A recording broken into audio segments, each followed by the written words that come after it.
Hello Pisces and welcome down to Shout Out Wednesday. Post a comment or ask a question at soulgarden.tv in the Pisces viewing room. I'll do my best to answer or shout back 1 week later. Well, looks like partly cloudy with a chance of temper tantrums today for the Pisces. There's a lot of planetary gravity all adding up to one potential conclusion. For starters, the sun today is actually ruled by the moon, which means our emotions take precedent over our awareness. It's one of the days where emotions can run wild if not managed well.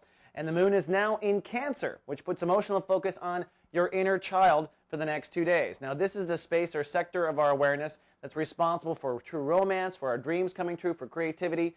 Our inner child is the focal point of our spiritual work. It's almost like our contract that we're here to do on the planet. But of course, we're always raised to not listen to our inner child, to poo-poo it, that our dreams are silly, we should be more practical and go be accountants and lawyers and things that we may not want to be. So therein lies the potential for a childhood breakdown, so to speak, because your moon, your emotions will be focused on what your inner child wants, but there's other aspects of today's astrology that may trigger your inner child and make it, or tempt it to freak out about not getting what it wants. Let's talk about that.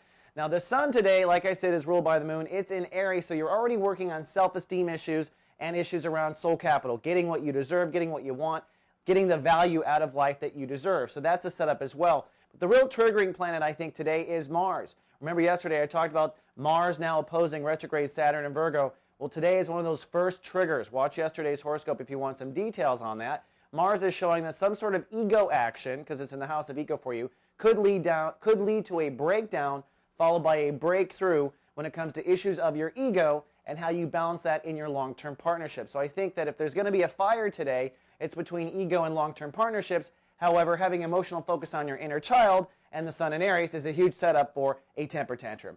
Now for our shout out, I want everyone to take a nice look at one of my favorite soul sisters out there, Sarah Lise, who is the crystal mermaid here at soulgarden.tv. She's also a Pisces. She's highly spiritually evolved, and she's a crystal expert. So if you've ever been curious about what a crystal does or what a crystal is good for, check out my soul sister, Sarah Lise. All right, that's all we have for Shout Out Wednesday. See you folks tomorrow with more. Live, love, be. So